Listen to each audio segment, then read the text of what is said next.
Já que eu falei de anime, é uma curiosidade que eu tenho, tá? A percepção que eu tenho é que o anime, ele explodiu legal, né? Ele é um bagulho que tá muito popular mesmo. Tipo, agora foi lançado o Demon Slayer no cinema e, cara, vai passar o Superman. Pô, como é que vai passar a bilheteria do Superman? Uma coisa que era inimaginável, acho que até um tempo atrás, e tá acontecendo. Por que o anime conseguiu fazer isso, mas o Tokusatsu não?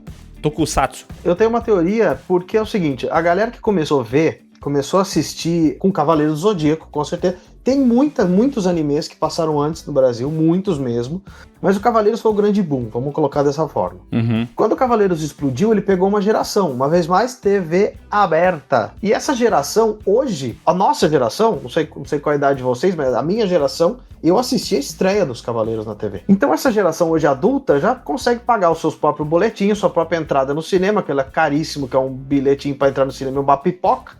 Uhum. E vai assistir. Então toda essa geração tá interessada em anime ainda, passou de geração em geração, leva filho, leva sobrinho, leva filho do filho. E é por isso que acho que lota, cara, porque o Superman, ele tá aí há muito mais tempo. Só que eu acho que a paixão é um pouco diferente. Acho que a paixão que gera Superman é muito mais pra tiozão, como nós, do que pra uma galera mais nova.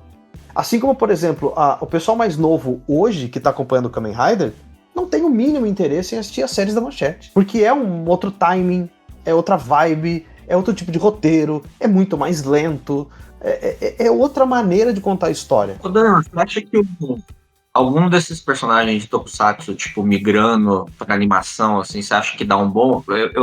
Eu vi recentemente que foi muito legal, até de gente que não era muito de Tokusatsu, foi aquele Ultraman Rising que saiu, que é muito legal, que é uma animação 3D, muito bonito, assim, saiu acho que na Netflix. Ele é bem bonito, ele é como se fosse o Ultraman adotando um bebê kaiju. É. E eu tenho vídeos no canal sobre... Bom, eu tô no YouTube há 11 anos, então pensa num tema, procura lá que vocês vão encontrar no canal. E eu fiz review desse filme, eu fiz o review, comentando, tal, etc. E eu tenho um outro vídeo, porque o que esse filme tem de easter egg da franquia...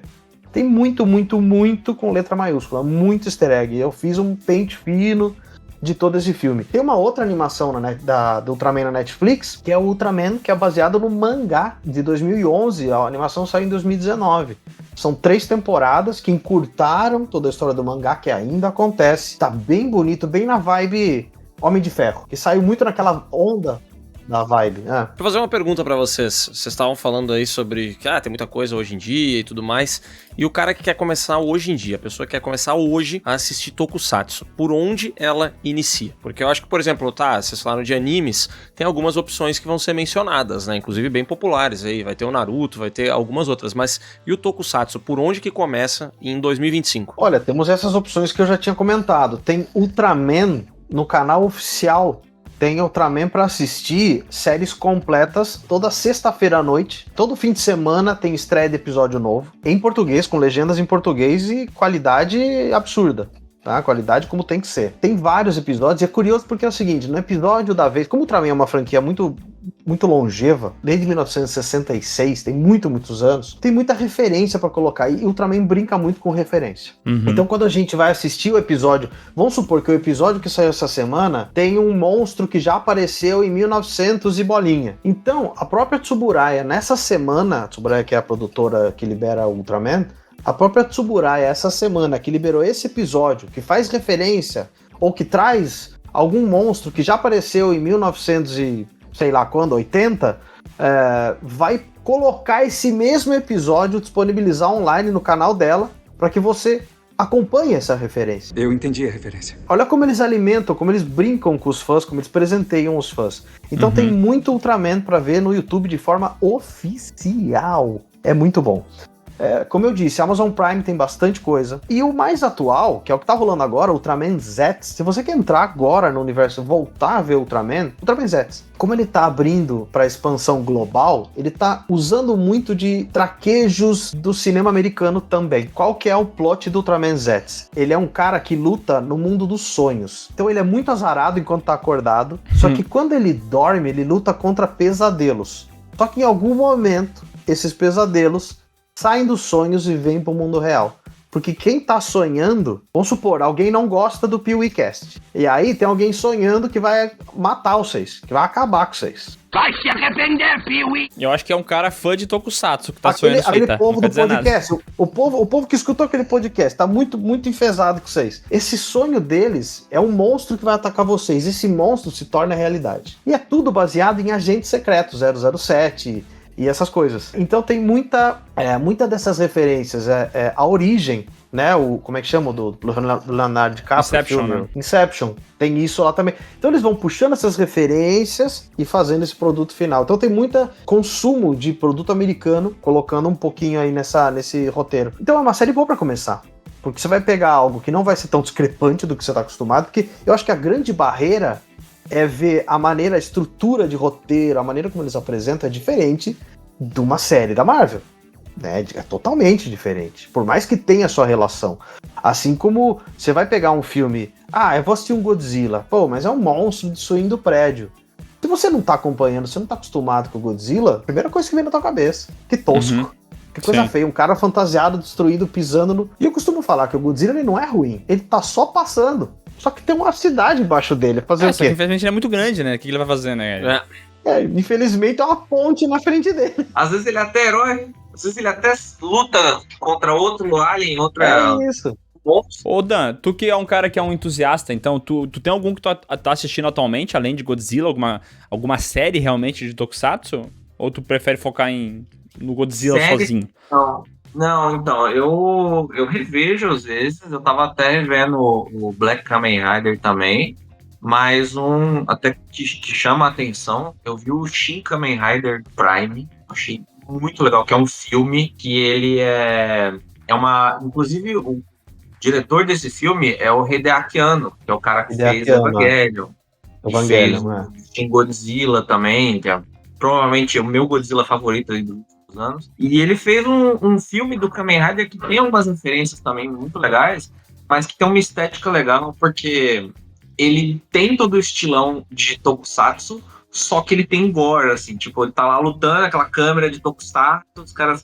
E aí, de repente, quando ele dá um socão, sai sangue do cara, assim, então é meio chocante, assim, primeira vez que eu vi, cara, é muito criativo, eu achei legal. É de 22 esse, Dan? Eu acho que é de 22, 23. Ele estreou... Brasil, ele estreou pra gente 23, 23, isso mesmo. Tanto o Shin Kamen Rider quanto essa animação do Ultraman Rising, que é bem mais por família e tal, eu vi muita gente que não consumia esses dois personagens, essas duas mídias, que nem conhecia, que começou a se interessar depois, assim. O Ultraman Rising eu vi muita criança, muita galera da animação indo, porque é muito bonita a animação, e o Shin Kamen Rider também, assim, o pessoal começou a ficar interessado. É que o Kamen Rider, aí todo mundo me corrija se eu estiver errado, mas ele muda muito, né, de uma série pra outra, a premissa é toda diferente, né? Cara, eu tô adorando esse papo, porque tá abrindo várias ramificações pra gente conversar de muita coisa. Vamos por partes. Na Amazon Prime, a gente tem essas produções do Hideaki Anno. Ele fez Shin Godzilla, 2016, ele fez o Shin Ultraman, o Shin Kamen Rider, e ele é o criador do Evangelho, né? Então, as três principais franquias, Kamen Rider e Ultraman e o Godzilla, ele fez a versão dele, né? Assim como o Shin Kamen Rider é bem pesado, ele reconta a história do primeiro Kamen Rider, lá de 71. Então ele traz essa história com outro olhar, outra maneira de apresentar, bem mais próximo do que é o mangá. O Shin Ultraman, ele foi feito baseado no começo da primeira série Ultra, de 1966. É como se fosse vários episódios criados dentro de um filme. Só que é outro nome de protagonista, mas a base é a mesma. Usando a ideia de que o Ultraman é um alienígena. Então ele tem um aspecto bem mais alien do que a série original. Uhum. Então o Hideaki Anno ele começou a trabalhar dessa maneira, ele trouxe essas obras. E como tá liberado em streaming pro mundo todo, como se não fosse uma obra de Tokusatsu, que geralmente o Tokusatsu não é tão visto, não é tão aberto ao público não vai tão atrás. Por isso que esse povo foi atrás, por isso que o Ultraman Rising, ele é toda aquela animação que ele veio meio que no hype do Aranhaverso. Uma animação que deu muito certo, e o Ultraman Rising, ele foi feito, o começo do projeto dele não tinha um Ultraman, né? Era uma outra história, foi vendida essa história para Tsuburaya e acabou virando isso que você assistiu na Netflix. Então tem essas possibilidades na Amazon Prime e na Netflix de Tokusatsu. Falando de Kamen Rider que você disse, tem várias Como é que é o termo que você usou? Tem vários diferentes, várias roupas. Eu não lembro como é que foi teu comentário. Porque as histórias do Kamen Rider, eu tenho a impressão de que de geração para geração ele muda a premissa um pouco, né? Ele muda porque cada ano é uma série nova de Kamen Rider. Né? Não é que é o mesmo Kamen Rider. O primeiro Kamen Rider de 71 é o mesmo até hoje, ele aparece até hoje. Aí tem o Kamen Rider Ichigo e o Nigo, o primeiro e o segundo. Eles aparecem até hoje. O terceiro, que é o V3, aparece até hoje. O Amazon aparece até hoje. E vai até hoje. Então nós temos a era Showa, que vai até o RX, e aí com mais 3 filmes, J, Zeto-O e Shin, né? Não confunda com esse Shin que você assistiu, é outro. Shin Kamen Rider e Kamen Rider Shin. São coisas diferentes. Legal. Ele precisa botar um nome diferente pra não confundir a turma, né? Mas a proposta é diferente. Esses que estão na Amazon, eles não são parte da cronologia. Desde 71 é criada uma cronologia. Por isso que eu ia chegar. Eles aparecem até hoje porque é uma cronologia que segue. Então eles vão meio que se encontrando. Existem crossovers, ou desse pro do ano anterior, ou todos se encontram, como aconteceu no Black RX, por exemplo, dos anteriores a ele. Então até hoje tem. A gente tá hoje em 2025 o Kamen Rider Zets. Antes dele foi o Kamen Rider Gabu. Procurem aí que vocês vão encontrar Gav, G-A-V-V. Escreve-se G-A-V-V, Gav, mas disse Gabu, Gabu de mordida. Por quê? Porque o tema principal dele são doces. Então ele se transforma a partir de poderes de doces. Que é coloridaço. Ele é uma bala de goma. Ah, ele é todo colorido. Ele é bem bonito, que eu acho ele bem bonito. Candy colors. E a armadura dele é mole que nem uma bala de goma. É uma armadura mole, mas é. É uma arma mole. É uma arma mole, mas por aí. E aí essa armadura, ela vai trocando. Conforme ele come um doce, ele só se alimenta de doces. O humano que se transforma, ele é meio humano. E aí quando ele come, o cinto dele gospe um poderzinho, uma caixinha com aquele sabor de doce que ele comeu, que vira uma armadura diferente, um poder novo, um golpe novo. Essa loucura. É droga. E é o que eu tinha falado, que tudo é pra vender brinquedo mesmo, tá? Então é um monte de colecionável só por causa disso.